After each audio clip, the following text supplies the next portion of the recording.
الحمد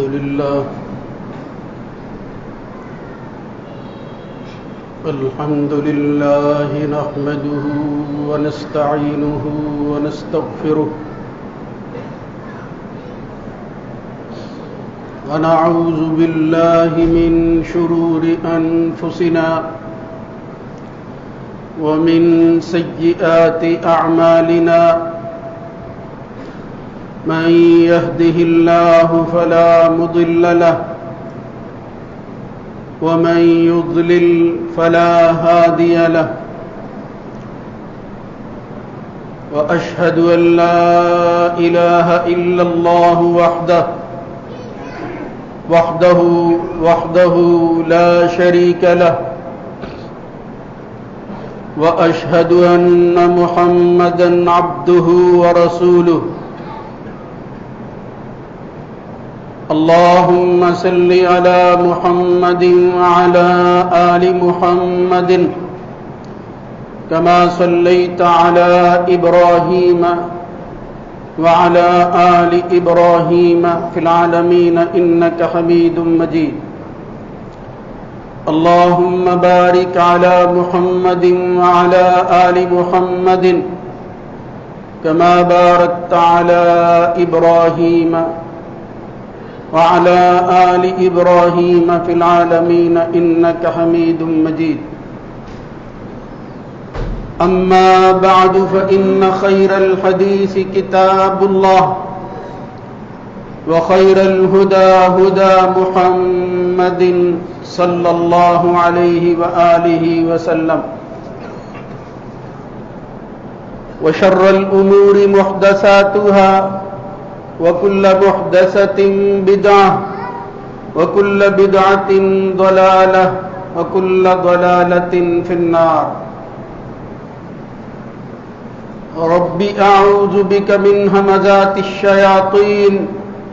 من همزه ونفخه ونفسه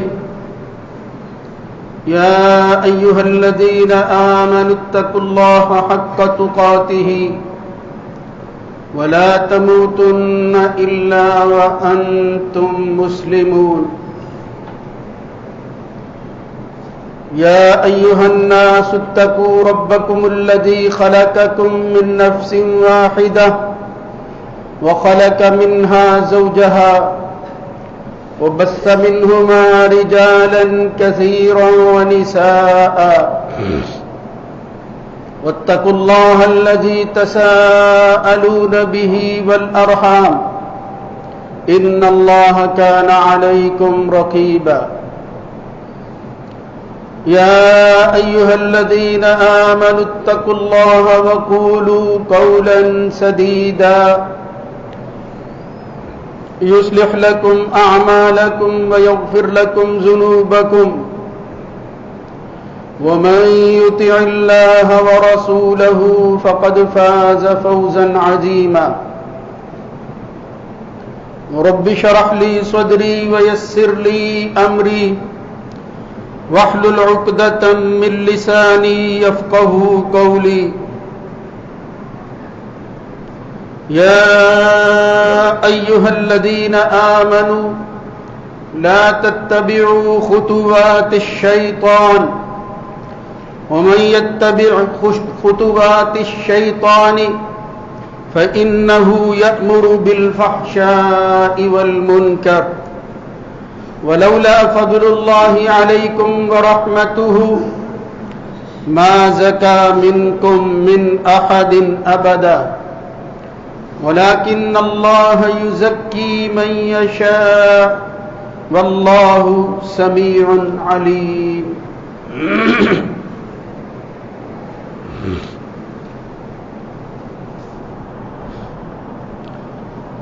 اے اہل ایمان، شیطان کے قدموں کے پیچھے نہ چلنا۔ جو شخص شیطان کے قدموں کی پیروی کرے گا وہ یاد رکھے کہ وہ تو بے حیائی اور برائی کا حکم دیتا ہے، اور اگر تم پر اللہ کا فضل اور اس کی رحمت نہ ہوتی تو تم میں سے کوئی شخص پاکیزگی حاصل نہ کر پاتا، لیکن اللہ جس کو چاہتا ہے اس تزکیے سے نواز دیتا ہے۔ وہی اللہ سننے والا بھی ہے، جاننے والا بھی۔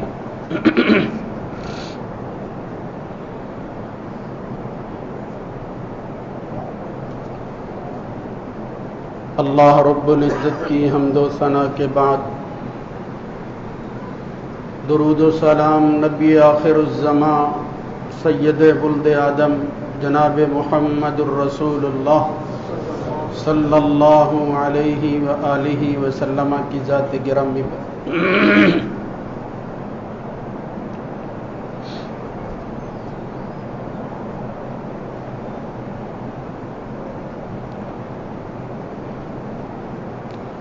شیطان اور اس کی کارروائیوں کے حوالہ سے قرآن مجید کئی مقامات پر اہل ایمان کو بالخصوص متنبہ کرتا ہے کہ اس کی چالوں سے محفوظ رہنے کی کوشش کرو، یہ تمہیں اپنے جیسا بنانے کے لیے ایسی ایسی چالیں اور ایسی ایسی کارروائیاں کرتا ہے، اس انداز سے آتا ہے کہ بظاہر تمہیں پتہ نہیں چلتا کہ یہ شیطان ہمیں بلا رہا ہے، جبکہ حقیقت کے اندر اس کے پیچھے وہی موجود ہوتا ہے اور اپنے ماننے والے اپنی ذریت کو تمہارے پیچھے لگائے ہوئے ہوتے ہیں۔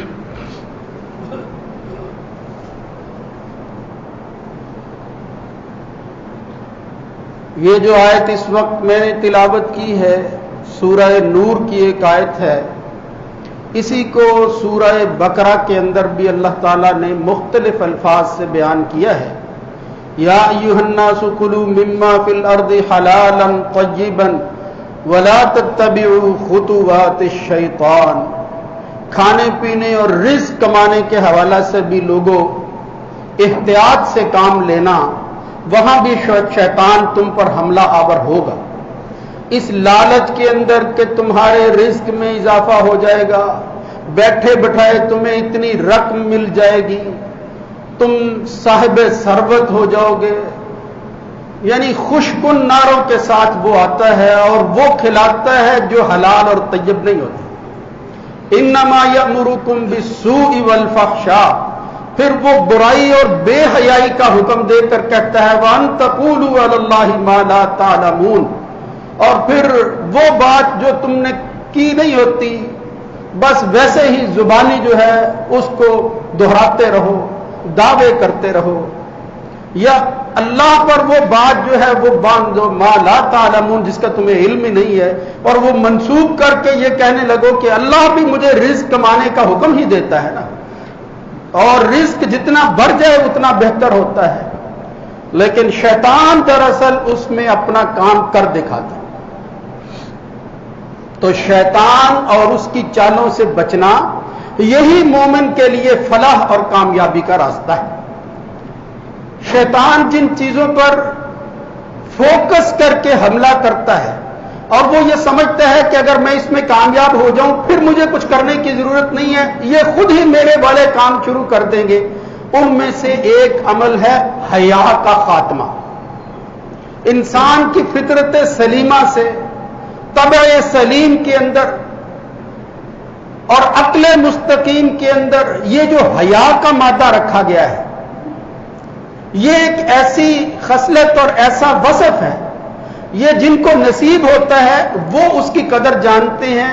جن کو اس کا پتہ ہی نہیں ہوتا وہ ان کے لیے ہرگز قابل توجہ بات ہی نہیں ہے کہ کوئی حیا بھی چیز ہے، بلکہ ہم نے تو دیکھا کہ لوگ اس کے منافی عمل کرنے کو قابل فخر گردانتے ہیں، اور وہ یہ سمجھتے ہیں کہ جو آدمی حیا اختیار کرتا ہے وہ پیچھے رہ جاتا ہے، اور پھر آج اچھے اچھے الفاظ کے ساتھ اپنے بچوں کی، اپنی اولاد کی تربیت کی جاتی ہے یہ کہہ کر کہ کانفیڈنس پیدا کرو، بولڈ ہونا چاہیے بندہ، اور اس کی بولڈنس کا نتیجہ جس پر وہ اتراتا اور خوش ہوتا ہے وہ کیا ہے کہ بے حیا ہونا چاہیے، حیا جو ہے وہ آڑے نہیں آنی چاہیے بندے کی۔ محمد الرسول اللہ صلی اللہ علیہ وسلم نے فرمایا تھا مر النبی صلی اللہ علیہ وسلم علی رجل من الانصار، حدیث میں آتا ہے کہ انصار کے ایک گروہ ایک گھر کے پاس سے حضور گزرے، وہو یعظ اخاہ، اور آپ وہ بندہ جو ہے وہ اپنے بھائی کو نصیحت کر رہا تھا، من الحیا، حیا کے حوالے سے بالخصوص بات یہ کر رہا تھا یار زیادہ حیا نہیں کرنی چاہیے بندوں، یعنی یہی بات جو میں ابھی عرض کر رہا ہوں، کانفیڈنس ہونا چاہیے، فلاں جو ہے وہ اس فیلڈ میں تم پیچھے رہ جاؤ گے، وہ بھی اپنے بھائی کو اس طرح کی نصیحتیں کر رہا تھا۔ محمد الرسول اللہ صلی اللہ علیہ وسلم گزرے اور فرمایا دعہو، اللہ کے بندے چھوڑ دے، اگر اس کے اندر ایک اچھا وصف موجود ہے، فإن الحیاء من الایمان، اس لیے کہ یہ حیا ایمان کا حصہ ہے، اور جس میں جتنی حیا ہوگی اتنا ہی ایمان کے اندر جو ہے وہ بڑھوتری اور اضافہ ہوگا۔ الحیاء من الایمان والایمان فی الجنہ والبذاء من الجفاء والجفاء فی النار، رسول اللہ صلی اللہ علیہ وسلم نے فرمایا حیا ایمان سے ہے اور ایمان ہی جنت میں لے کر جائے گا، اور یہ بد زبانی یہ جفا میں ہے، جفا تمہیں جہنم میں لے جائے گی، اب فیصلہ تم نے خود کرنا ہے۔ تو اس شیطان نے، اس بدبخت نے، اس ہمارے ازلی اور ابدی دشمن نے جو ہمارے انسانوں پر، ہمارے باپ دادا میں اور ہمارے جد امجد اور پہلی شخصیت، پہلے انسان پر اور ہماری ماں پر جو حملہ کیا، وہ اس حیا کو چھیننے ہی کا تھا۔ فوسوس لہم الشیطان، سورہ اعراف میں آتا ہے فوسوس لہم الشیطان لیبدی لہما ما بوری عنہما من سوآتہما، وہ جو شرمگاہوں کو چھپائے ہوئے تھے، وہ چاہتا تھا کہ وسوسوں کے ذریعے دل میں وہ بات ڈال دے کہ یہ وہ چھپی ہوئی چیز جو ہے اس کو نکال باہر پھینکے، وہ جو چیز نظر نہیں آتی نظر آنے لگے۔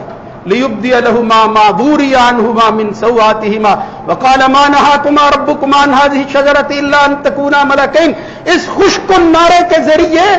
ہمارے ماں اور باپ سے کیا کہا؟ رب نہاکما ربکما الا ان تکونا ملکین او تکونا من الخالدین، یہ تمہارا رب تو تمہیں فرشتہ بننے سے روک رہا ہے، لہذا ترقی کرو، آگے بڑھو۔ دیکھو نعرہ کتنا خوش کن تھا، اس میں اس بہکاوے میں آ گئے ہمارے ماں باپ بھی۔ وقاسمہما انی لکما لمن الناصحین، قسمیں کھا کر کہتا ہے میں تمہارا خیر خواہ ہوں۔ فدلاہما بغرور فلما ذاقا الشجرہ، جس چیز سے اللہ نے منع کیا تھا جب انہوں نے چکھ لیا، بدت لہما سوآتہما، سب سے پہلا نتیجہ اللہ کی نافرمانی اور شیطان کے ماننے کا کیا ہوا؟ حیا ختم ہوئی، یعنی حیا سے باہر آ گئے، یعنی وہ چیز جو چھپی ہوئی تھی، جو وصف اور خوبی ایک عقل سلیم والے بندے کے اندر موجود ہونی چاہیے تھی، قسمیں اٹھا کے فبت لہما سوآتہما وطفقا یخصفان علیہما من ورق الجنہ، لیکن اصل میں تو دل کے اندر وہ جو شخصیات تھی حیا اندر سے تو نہیں کیا گیا تھا، اس لیے پھر جو ہے وہ اپنی شرمگاہوں کو چھپانے کے لیے پتے ڈھونڈنے لگی ہماری ماں اور ہمارا باپ۔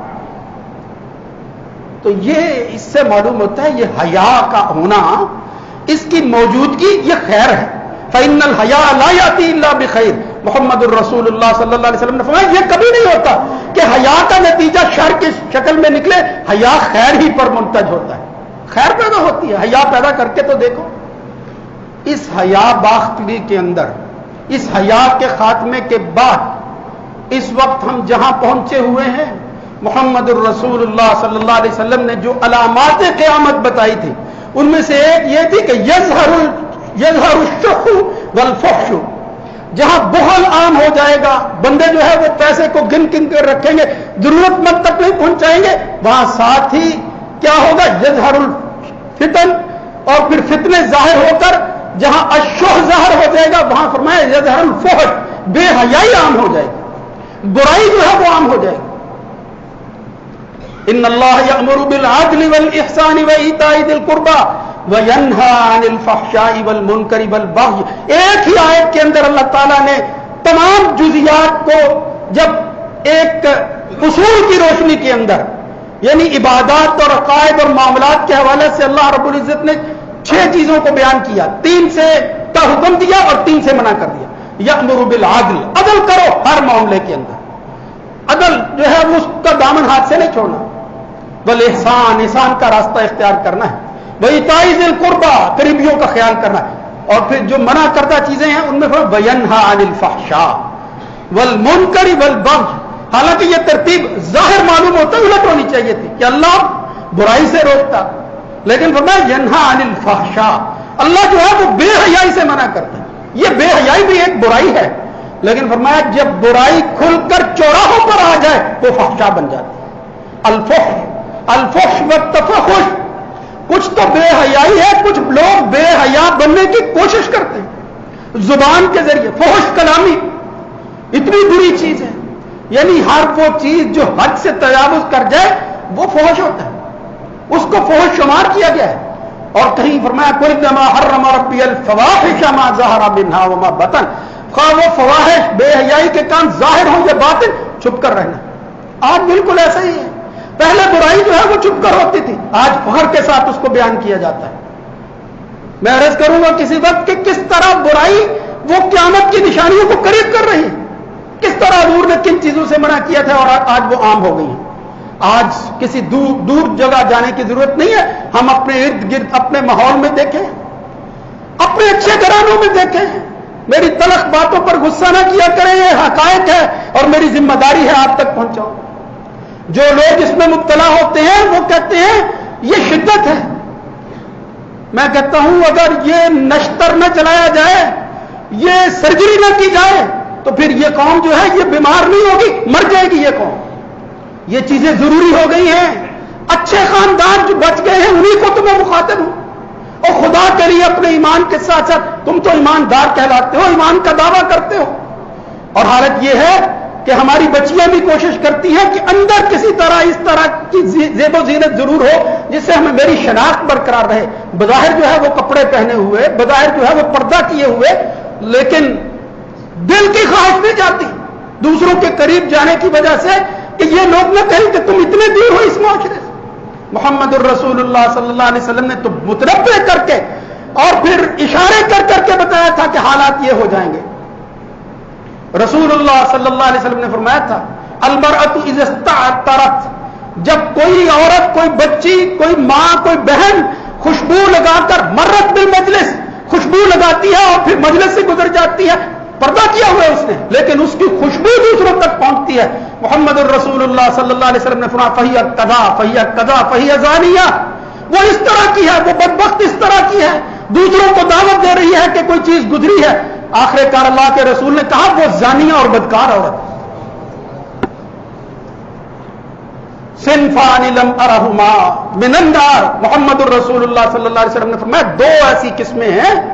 دو ایسی چیزیں ہیں جن کو میں نے نہیں دیکھا مگر وہ ہو کر رہیں گی اور وہ دونوں جہنم میں جائیں گی.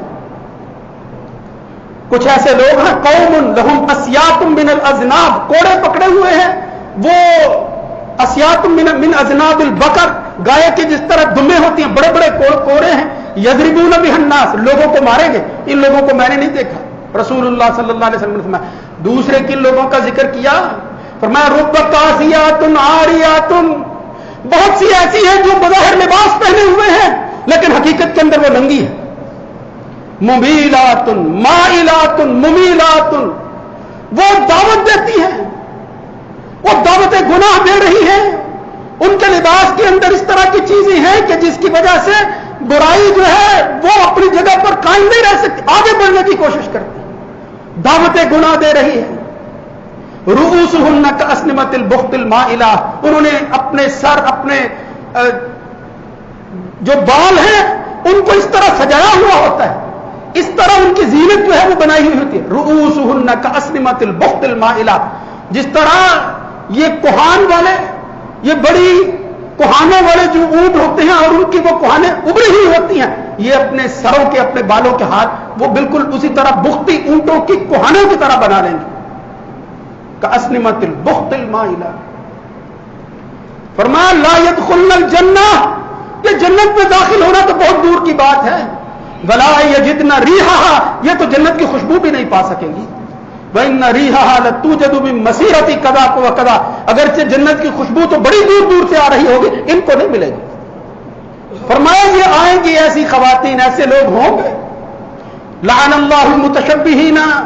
بالرجال بالنساء من الرجال، مرد ایسے ہوں گے عورتیں بننے کی کوشش کریں گے، ایسے لباس پہنیں گے. اسی طرح عورتیں ہوں گی مرد بننے کی کوشش کریں گے. لعنت کی نبی کریم صلی اللہ علیہ وسلم. یہ حیا باختگی، یہ ظہور فحش و تفحش،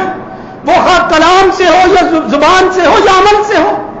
رسول اللہ صلی اللہ علیہ وسلم نے فرمایا یہ شیطان کا راستہ ہے۔ یہ بے حیائی، یہ منکرات کو کھل کر کرنا، یہ اللہ سے بغاوت کا راستہ ہے، سرکشی۔ جب معاملہ حد سے تجاوز کر جائے بے حیائی پھیل جاتی ہے۔ اس حیا کا خاتمہ، برائی کا عام ہونا، اور برائی بھی فحش کی شکل کے اندر۔ محمد الرسول اللہ صلی اللہ علیہ وسلم خوبی تھی حضور کی، لم یکن رسول اللہ صلی اللہ علیہ وسلم فاحشا ولا متفحشا، بڑا کنٹرول اور ضبط حضور کو اپنی زبان پر۔ اسی لیے فرمایا جس طرح میں ہوں میرے اسوہ پر چلنے والا، لیس المؤمن بالطعان ولا باللعان، یہ طعن و تشریح کرنے میں ہر وقت جو ہے وہ بری باتیں، ہر وقت دوسروں کو کوستے رہنا، اور حالت یہ ہو تو کہ اس کو دیکھ کر اس کی زبان سے محفوظ رہنے کے لیے لوگ جو ہے وہ راستے تبدیل کر رہے۔ رسول اللہ صلی اللہ علیہ وسلم ان شر الناس منزلۃ یوم القیامہ من ترکہ الناس اتقاء فحشہ او اتقاء شرہ، اللہ کے نزدیک تو قیامت کے دن سب سے برا مرتبے کے اعتبار سے وہ شخص ہوگا کہ جس سے لوگ صرف اس لیے ڈرتے پھریں گے کہ اس کی زبان سے کوئی بندہ محفوظ نہیں ہوتا، ڈر جاتا ہے یا اللہ یہ نہ سامنے ہے، پتہ نہیں کیا کہہ دے، بھری مجلس میں مجھے جو ہے وہ بے عزت کر دے۔ وہ اپنی زبان پر کنٹرول نہیں رکھتا، اور پھر کہتا ہے میں حق کہتا ہوں، میں سچ سناتا ہوں۔ محمد الرسول اللہ صلی اللہ علیہ وسلم سے بڑھ کر سچی زبان والا کوئی نہیں ہے، لیکن اللہ کے رسول کے پاس ایک شخص آیا جس کو دیکھ کر حضور نے کہا بئس اخو العشیرہ، حقیقت بیان کی کہ یہ اپنے قبیلے کا کوئی اچھا بندہ نہیں ہے، لیکن جب وہ شخص آیا اس سے اچھی طرح ملے، تبسم کے ساتھ ملے۔ ہماری ماں عائشہ رضی اللہ تعالیٰ عنہا کہتی ہے یا رسول اللہ پہلے تو آپ کچھ کہہ رہے تھے، ملتے ہوئے آپ نے انداز ہی بدل لیا۔ پھر رسول اللہ صلی اللہ علیہ وسلم نے فرمایا یہی تو بات ہے، وہ اپنی جگہ پر بات کہ وہ بندہ ٹھیک نہیں ہے، میں نے ایک حقیقت کا اظہار کر دیا ہے، یہ کوئی عیب والی بات نہیں ہے، یہ کوئی غیبت نہیں ہے،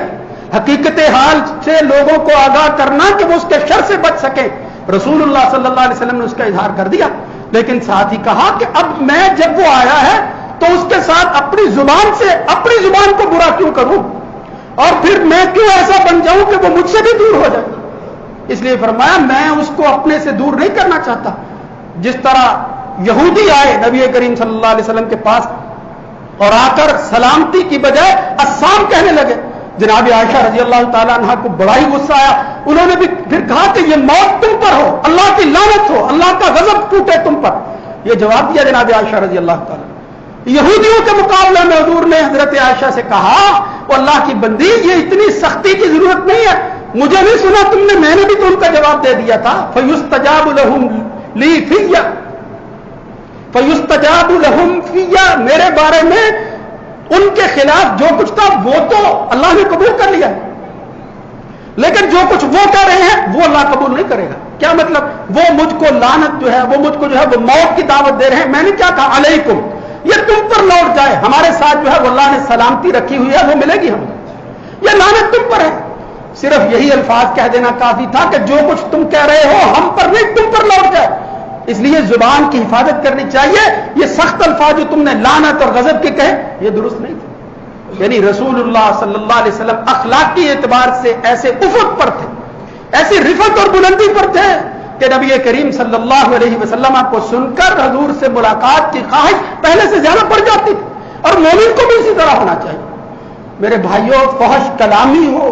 اور پھر تکلف کے ساتھ اس طرح کی بات کرنا لوگوں کو ہنسانے کے لیے، جس سے جو ہے وہ بے حیائی جھلکتی ہو، وہ حیا کا خاتمہ ہوتا ہو اور پھر برائی جنم لیتی ہو، اس سے احتیاط کرنی چاہیے، کلام کے اندر بھی اور قول اور کے ساتھ ساتھ عمل کے اندر بھی۔ عمل کے حوالے سے صرف عورتوں ہی کی بات نہیں ہے، مردوں کو بھی اس کا خیال کرنا چاہیے، وہ بھی اس طرح کی کوئی بے حیائی والی حرکت نہ کریں کہ جس کی وجہ سے ان لوگوں میں شامل ہو جائیں کہ جن کو نبی کریم صلی اللہ علیہ وسلم نے فرمایا یہ جہنم کا حصہ بننے والے۔ اللہ رب العزت سے دعا کرنی چاہیے کہ یہ جو علامات حضور نے بیان کی تھی کہ یہ ہو کر رہے گی، اور پھر ان کا قرب جو ہے وہ پہلے سے زیادہ نظر آ رہا ہے، بندے کو کوشش کرنی چاہیے کہ ان علامات کا حصہ بننے کی بجائے ان سے محفوظ رہے، اس لیے کہ قیامت اور اس کی علامات برے لوگوں پر آتی ہیں، اچھے لوگوں پر نہیں آتی۔ اس لیے اچھائی اور مومن اور ایمان کے وصف سے مالا مال لوگ جو ہیں ان کو اپنے ایمان کی حفاظت کرتے ہوئے شیطان کی مخالفت کرنی ہے اور رحمان کے ساتھ جو ہے وہ شامل ہونا ہے. اللہ تعالی ہمیں حق کو سمجھنے کی توفیق نصیب فرمائے. اقول قولی ھذا استغفر اللہ لی ولکم ولسائر المسلمین.